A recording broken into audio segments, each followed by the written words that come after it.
है दोस्तों, ये क्वेश्चन है the number of stationary point F of X Y two X square two X Y Y Q is are stationary है या नहीं है। Also find the optimal value, exist करता है कि नहीं, अब क्या क्या वैल्यू उसको फाइंड करना है।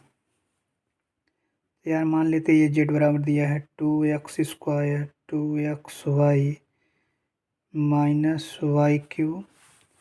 तो अब इसको क्या निकालते हैं, एक बार डी जेड डी एक्स निकालो, ये हो जाएगा हमारा 4x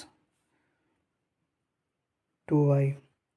अब दूसरी बार क्या निकालेंगे, double derivative D Z D X square का डबल डेरिवेटिव हो जाएगा 4।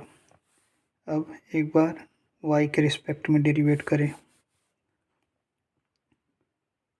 2x minus 3y² D Z D Y square, ये हो जाएगा 6y।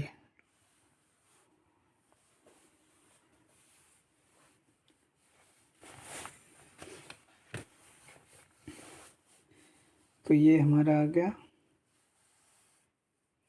और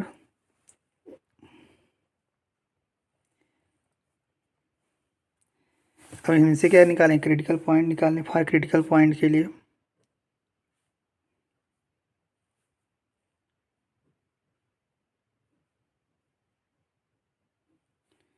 point D Z by D x 0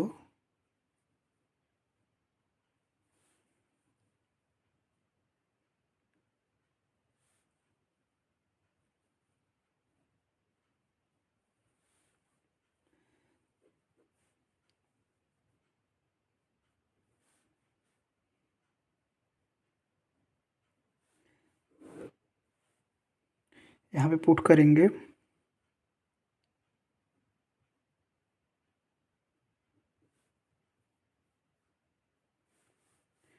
x की वैल्यू आ जाएगी 1/6 और यानी एक्स 0 होगा तो वाई 0 हो जाएगा। तो पॉइंट आए हैं P1 P2 पॉइंट आया है ये। तो ये 2 स्टेशनरी पॉइंट है, देयर आर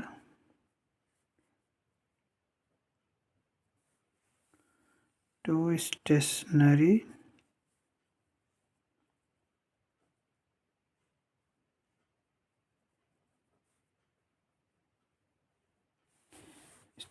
पॉइंट। अच्छा, इसमें ऑप्टिमल वैल्यू भी फाइंड करना था। ऑप्टिमल वैल्यू के लिए फाइंड ऑप्टिमल वैल्यू,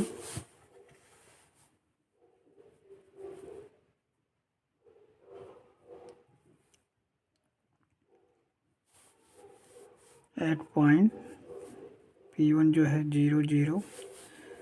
तो R हम लोगों ने यहाँ पे निकाल लिया है, जो हमने यह R निकाला है ये है R।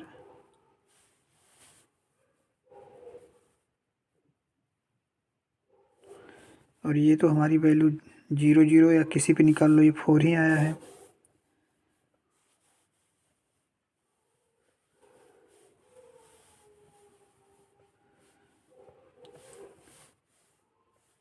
T निकाला है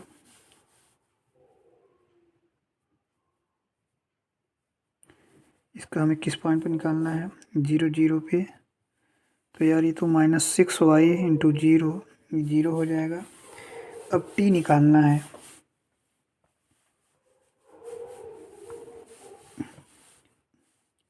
T ही निकाल लिया। अब हमें यस निकालना है। तो यस जो यक्स एक बार डेरिवेट किए थे उसी को वाई बार कर देंगे, यानी d² dx dy। तो एक बार इसको y के रिस्पेक्ट में करेंगे तो ये हो जाएगा 4x का, तो ये कांस्टेंट 0 हो जाएगा, y हो जाएगा 2। तो ये आ गई, ये भी 0 0 पे 2 ही रहेगा। अब चेक करते हैं।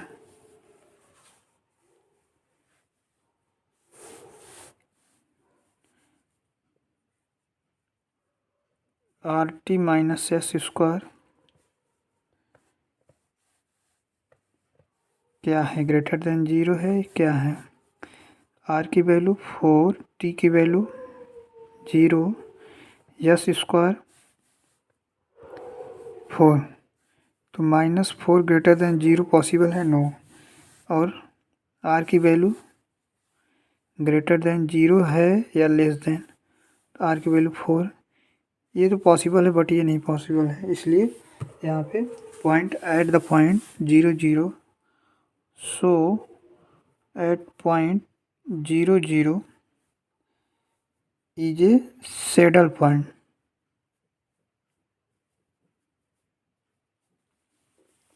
इसका मतलब है यहाँ पे हमें इस पॉइंट पे नो ऑप्टिमल वैल्यू एग्जिस्ट, कोई भी कि मैक्सिमा होगा कि मिनिमा होगा, this means no optimal value exist at 0 0, यानी 0 0 पॉइंट पे कोई ऑप्टिमल वैल्यू एग्जिस्ट नहीं करेगा। तो अब यार हमें अभी एक पॉइंट तो और आया है 1/6 -1/3, इस पर चेक कर लेते हैं। तो हर ऑप्टिमल वैल्यू के लिए देखो हमने ये 1 और 6 पे निकालना था, तो आर की वैल्यू हमने 4 निकाला ही था, तो इस पर जो पॉइंट है 1/6 -1/3 वही होगा क्योंकि कोई वेरिएबल है ही नहीं। इसी तरह टी का जो value D square Z D Y square होता है, इसकी वैल्यू -1/6 वाई आया था, तो वाई की वैल्यू यहाँ पुट करने पे आर की वैल्यू 2 टी की वैल्यू 2 आ। यस, जो D Z square D X Y है इस पे 2 आया है क्योंकि यहाँ पे भी कोई वेरिएबल नहीं है। 1/6 -1/3 अगर पॉइंट एक्स वाई के रखने पे भी कोई कुछ रख ही नहीं पाएंगे क्योंकि कोई वेरिएबल है ही नहीं। अब इसको कंडीशन चेक कर देते हैं लग्रांजे का कि R T minus S square greater than है लेस देन है, R greater than 0, R greater than 0 है लेस देन है। तो भाई आर की वैल्यू देखो 4 है, तो 4 पे ऐसे भी देख लिया कि हमने 4 ग्रेटर देन 0 है, ये तो मैक्सिमम मिनिमम की कंडीशन दिखा रहा है। बट इसमें चेक करें तो ये हमने बात पुट कर दिया 4 2, तो ये 4 आ गया, यानी ये ऑलरेडी एग्जिस्ट कर रहा है are T minus S square greater than 0। इस पॉइंट को, यही पॉइंट क्या कहलाएगा, minima. This point is called minima. और इस पर मिनिमम वैल्यू निकाल लेते हैं, यहाँ पे रख देंगे फंक्शन वैल्यू में 2x square 2xy minus Y Q 1/6 30 और 1/36, ये हो जाएगा। इसको सॉल्व करने पे एलसीएम हमने 54 लिया है, ये हमारा आंसर आ गया।